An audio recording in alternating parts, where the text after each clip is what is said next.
Cervino Matterhorn Ultra Race, or the CMUR 2023 race recap. Having won the inaugural race in 2022, I'm going to go back there. I had a laundry list of the things that I could improve upon. The first year I did it, there was some significant issues. Went 8 hours over the time I anticipated.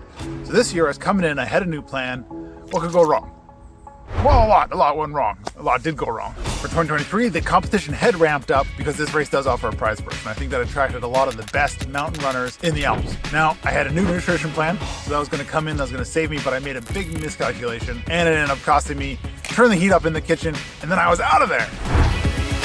The background for this race, it was developed by a lot of the local tourism boards, and it offered prize money. And this was the way they're going to put themselves on the map.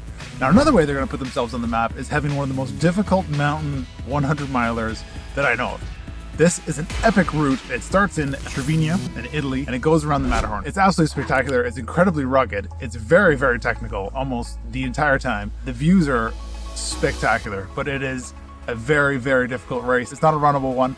This isn't UTMB. This is a survival adventure. You may know the Matterhorn from chocolate bars. The Tollerabone bar is the ex-Matterhorn mountain. It's a 100-mile race with 13,000 meters of elevation gain and descent, which makes it incredibly tough, adding in the technicality, and bam, this is a hard one. In 2022, I used my calculator because no one had done this race, so I had no splits to go off of.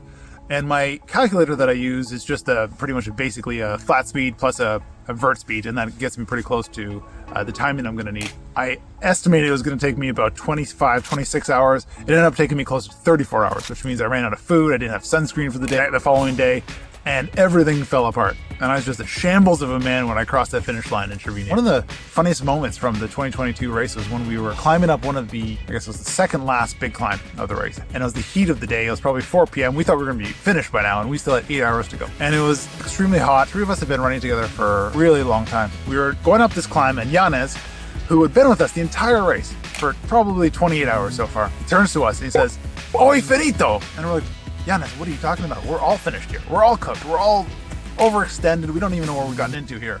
And he didn't say another word, and he just turned around and went back to the next life base. And we didn't see him again until the end of the race. And it was really reminiscent of the Lord of the Rings scene when Gandalf is on the bridge with big fiery scary monster, and he slams down his staff and says, "You shall not pass." Yeah. Yanez was gone. My expectations leading into this race were, of course, doing a lot better in time-wise and just managing my nutrition significantly better. Although I have to say, selective forgetfulness is quite common in ultras. You forget how much pain you're in after you finish, or days after you finish, and you look back fondly, while maybe even during the race, you say, "I will never do this again." I was talking to one of my pals, Damien Hall out of the UK, legendary runner. I talk about him all the time. And I was looking over a map of the course, and he's like, which section should I look out for? So I'm like, oh, here it's a bit rocky, kind of technical. You cross this glacier, spectacular. You get to run down, it's really easy. And then on the final climb, which is a massive climb up over, I think, 3,400 meters, you're on a fairly steep glacier, but it's fine. It's pretty much just like a hike at a gravel trail.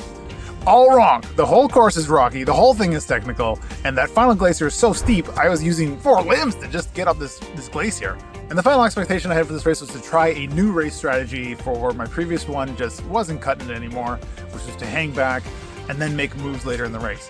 But the problem was that it suffered a couple of races where I hung back and then just suffered at the end of the race, and so I just double lost. So I worked with my coach quite a bit on this, David Roach, who, yeah, spectacular guy, just incredible human being. Ever in doubt, turn back to the philosopher Ricky Bobby. If you're not first, you're last. So that's what I was going for in this race. And they actually moved the race earlier. Originally it had started about 10 a.m. Now they're starting at 6 a.m. because we were so slow the first year. Now the weather was perfect. It was a cold day. It was 6 a.m. It was probably about 10 degrees, perfect running, and there was a little bit of rain in the forecast. And so that was super exciting. I was like, I'm not going to overheat this race. I'm going to keep it together, keep it cool, and be able to push it as hard as I can and not have heat be something that's going to restrain me. So we do a massive climb up to the first col, and it is feeling awesome. I feel tremendous. My energy is there. I'm running up hills. Everyone else around me, you can just feel that I have more energy, just more fitness, or feels like I have more fitness than everyone else. We do the second col. I'm easily sticking with the lead pack, which is my enemy, Frankie Cole, and my good buddy, Andrea Macchi. We get to one of the most epic glacier crossings where you're actually running down a glacier, and it's unbelievable. You hear the crunching of the ice, and the views are postcard worthy. 7 hours had passed, and I didn't even notice it. It was so easy. My nutrition was on. I thought my hydration was on, and I felt spectacular. Now it was probably about 1 p.m. and we are hitting a climb. It got me last year and I was worried about it, but hey, I felt so good. This is the best start to the race I've ever had. The middle third of the race is when I completely fell apart. I was so set on my only goal of this race was to come in first. And so anything else was a failure. It didn't matter my effort, didn't matter how hard I tried, didn't matter how many happy thoughts I had, angry thoughts, whatever, it doesn't matter. Got to this climb, and of course the rain went away and the temperature went up and the sun is baking this hill, this hill that turns into a mountain. It's probably about a 1,200 meter climb. And Frankie and Andrea get away from me. And I am destitute. I am done. I'm so frustrated. I'm almost quitting ultras. It was the biggest change I've ever had in a race, where I'm going from the best race of my life within half an hour, or at least what I think I'm doing awful. I look back on the data, I wasn't actually doing awful. I just had negative thoughts. I was just in a sour mood. So it's fair to say on that climb I was mentally broken, and really I didn't even know if I should go on. I was like, what's the point of going on if I'm not in first? What am I doing here? What am I doing out here? Fortunately though, recapping this race after I finished, this was a big learning point when I can't set my goals based on other people's performances. So it works best for me when I have goals that are about how hard you're trying with what you have. So the race had now gone from one of my best starts I've ever had in an ultra, feeling spectacularly well, to a hot mess. Crumbling shambles of a man. I was just feeling totally dejected, wanted to quit ultras. I need a therapist. Get me out of here. Oh, the final third of the race. It's cooled down. My core temperature has gone back down. I'm feeling better. And I know things are going better because the gap to the leaders is slowly shrinking as I get information from each of the 8 stations I pass. So I think all the bad parts are behind me. They're not, of course. It's an ultra. They're never behind you. They're always in front of you. You know, I got over this major mental breakdown, and as well just like overheating, losing what I was in this race to do. But now the nutrition problem comes up. There's one drop bag on this race and you get it about halfway through, so whatever, 12 13 hours in. My strategy was to pack all the sugar I needed, so I needed to pack 12 hours worth of sugar roughly on me for the start, and then pick up the drop bag and make it all the way around the rest of the race. And I was going to fill up on rice and various things, and I had checked before the race that they have rice at each aid station, and they said yes, because I try not to eat bread just because the gluten upsets my stomach a little bit. So now my nutrition is really letting me down. There's not much I can eat. I'm just solely going on sugar. And I know that if I push past about 20 hours on just pure sugar, well, things go really bad. Every direction they go bad. The reason I had checked is because last year it was the Wild West of supplies, and it was being the inaugural year, it was a bit wild what you could expect at the aid station. And what you could expect was that you couldn't expect what you thought you'd expect.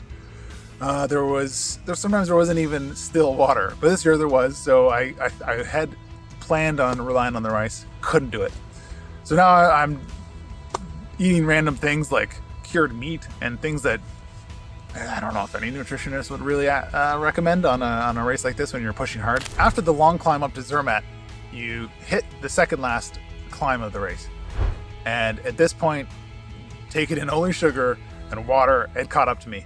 And I'm dry heaving because I just don't think there's anything in my stomach. I actually had stomach pains where I know I'm really hungry, but I also not nauseated. That was pretty tough. I just had to keep going. The speed on that climb slowed right down. I was snail crawling. Couldn't believe it. Another crisis during this race. And on the final climb, which is a massive climb, it's where you leave Switzerland, you go up Zermatt, you leave Switzerland, right underneath the Matterhorn, and then you drop back into Italy. It's a great climb. It's like one of the best climbs of any race. But I'm dry heaving and I'm not going very fast. Things are looking dire.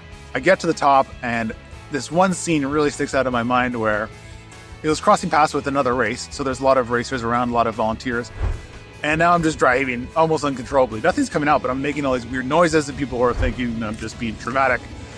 So I'm dry heaving on the side, like not much coming out. And next to me, one of the volunteers is grande, grande, forza, forza.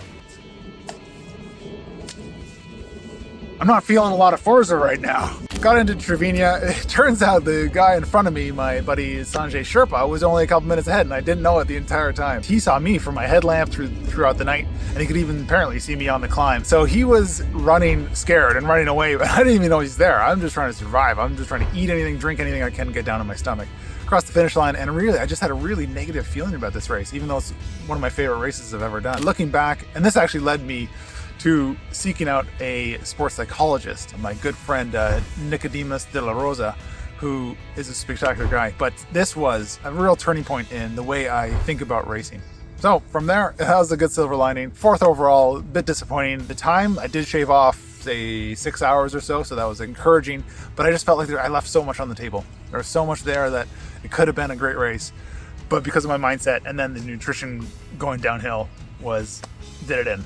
So is Cervino Matterhorn Ultra Race the best 100 miler in the world? Thanks for watching. I really appreciate you taking the time, spending your time listening to this. Please leave all your comments and anything you want me to cover in the future down below. See you next time.